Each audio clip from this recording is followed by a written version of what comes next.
Friends ನೋಡಿ, ಬೆಳಗ್ಗೆನೆ ಇವತ್ತು ಬದನೆಕಾಯಿ ಒಂದು ಆಲೂಗಡ್ಡೆ ಹಾಕಿ ಒಂದು ಗ್ರೇವಿ ಮಾಡೋಣ ಅಂತ ಮಾಡ್ತಾಯಿದ್ದೀನಿ. ಇದು ಚಪಾತಿಗೂ ಆಗುತ್ತೆ, ರೊಟ್ಟಿಗೂ ಆಗುತ್ತೆ, ಮತ್ತು ಅನ್ನ ಜೊತೆನೂ ಚೆನ್ನಾಗಿರುತ್ತೆ. ಬದನೆಕಾಯಿ ಆಲೂಗಡ್ಡೆ ಎರಡೂ ಹಾಕಿ ಗ್ರೇವಿ ಬೆಳಗ್ಗೆನೇ ಮಾಡ್ತಾಯಿದ್ದೀನಿ. ಯಾಕಂದರೆ ನಮ್ಮ ನಾಯಿ ಹುಷಾರಿಲ್ಲ, ಅಷ್ಟೊತ್ತು ಕರ್ಕೊಂಡು ಹೋಗಬೇಕು. ಮಧ್ಯಾಹ್ನ ಬಿಸಿಲು ಆದರೆ ಅಡುಗೆ ಮನೆ ಒಳಗಡೆ ಬರೋಕ್ಕೆ ಆಗಲ್ಲ.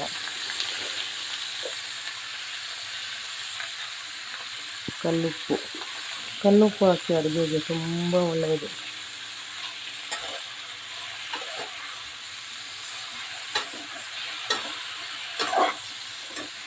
ಮನೇಲಿ ತಿಂಡಿ ಆಯಿತಾ? ಏನು ತಿಂಡಿ?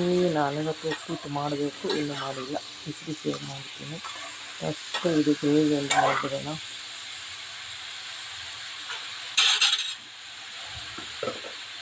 ಇದು ನಾನು ಏನು ರುಬ್ಕೊಂಡಿದ್ದು, ಟೊಮೆಟೊ, ಚಿಲ್ಲಿ ಪೌಡರು, ಅರಿಶಿನ, ಸ್ವಲ್ಪ ಕೊತ್ತಂಬರಿ ಹಾಕಿ ಪೇಸ್ಟ್ ಮಾಡ್ಕೊಂಡು ಹಾಕ್ತಾಯಿದ್ದೀನಿ.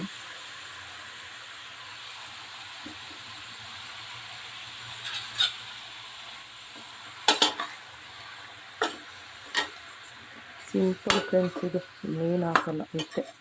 ಆಮೇಲೆ ನೀರು ಹಾಕಿ ಇನ್ನೊಂದು 15-20 ನಿಮಿಷ ಬೇಯಿಸ್ಕೊಳ್ಬೇಕು. ತುಂಬ ಚೆನ್ನಾಗಿರುತ್ತೆ ಗ್ರೇವಿ. ಯಾಕಂದರೆ ಇದು ರೊಟ್ಟಿಗೂ, ಚಪಾತಿಗೂ, ರೈಸಿಗೆಲ್ಲ ಚೆನ್ನಾಗಿರುತ್ತೆ.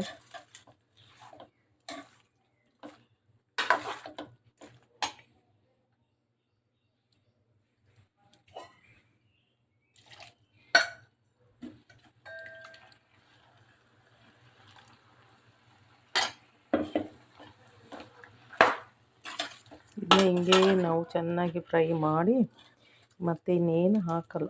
ಇದನ್ನ 20 ನಿಮಿಷ ಚೆನ್ನಾಗಿ ಬಾಯ್ಲ್ ಮಾಡಿಕೊಂಡ್ರೆ ಬದನೆಕಾಯಿ ಆಲೂಗಡ್ಡೆ ಗ್ರೇವಿ ರೆಡಿ ಆಗುತ್ತೆ.